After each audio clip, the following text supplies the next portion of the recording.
panaginip. Oras ay igapos para di matapos. Huwag mo na isipin yung hapdi ng mga galos. Kahit puro halos. Welcome, brother. It's me, Hyper Spammer. I'm selling method and other stuffs you need. Eka muna, brother. Ang paggamit ng maling proxy type ay pwedeng magastos, makapagpabagal sa iyo, at magpataas ng posibilidad na mablock. Kaya, alin nga ba ang pinakaangkop para sa kailangan mo? Bago natin ikumpara ang mga ito, linawin muna natin ang isang bagay na madalas nakakalito.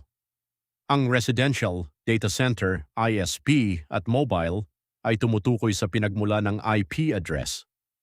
Samantala, ang static at rotating ay nagsasabi kung nananatiling pareho ang IP address o kung ito ay nagpapalit. At ang HTTP, HTTPS at SOCKS 5 naman ay tumutukoy sa connection protocol. Ibig sabihin pwedeng maging residential, static at SOCKS 5 ang isang proxy ng sabay-sabay. Simulan natin sa data center proxies. Ang mga proxy na ito ay gumagamit ng IP addresses mula sa data centers sa halip na mula sa residential internet providers. Karaniwan silang mabilis, stable, abot-kaya, at madaling scale.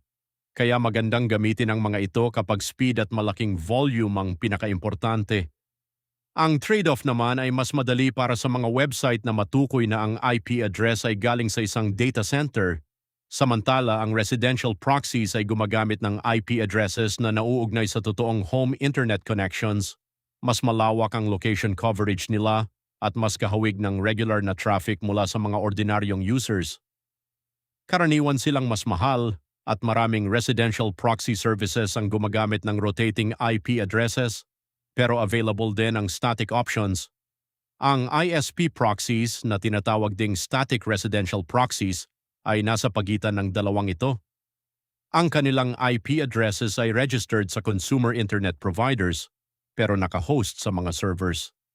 Dahil dito nakakakuha ka ng stable na IP address na may residential classification. Maganda itong option kapag kailangan ng isang browser profile na gumamit ng parehong IP sa mas mahabang sessions. At pagkatapos meron tayong mobile proxies. Ang mga proxy na ito ay dumadaan sa carrier networks gaya ng 4G o 5G.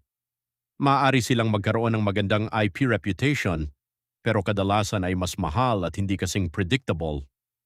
Pinakaangkop sila kapag ang task mo ay particular na nangangailangan ng mobile network. Narito ang mabilis na summary. Piliin ang data center kung ang priority mo ay speed at scale. Piliin ang residential para sa malawak na location coverage. Piliin ang ISP para sa stable at long-term sessions. At piliin ang mobile kapag particular mong kailangan ng mobile network. Walang iisang proxy type na pinakamaganda para sa lahat.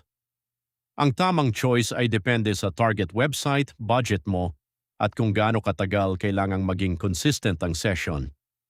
Kapag alam mo na kung ano ang kailangan mo, hinahayaan ka ng AdSpower na bumili at mag-manage ng proxies mula sa integrated providers nang hindi na kailangang lumabas ng app.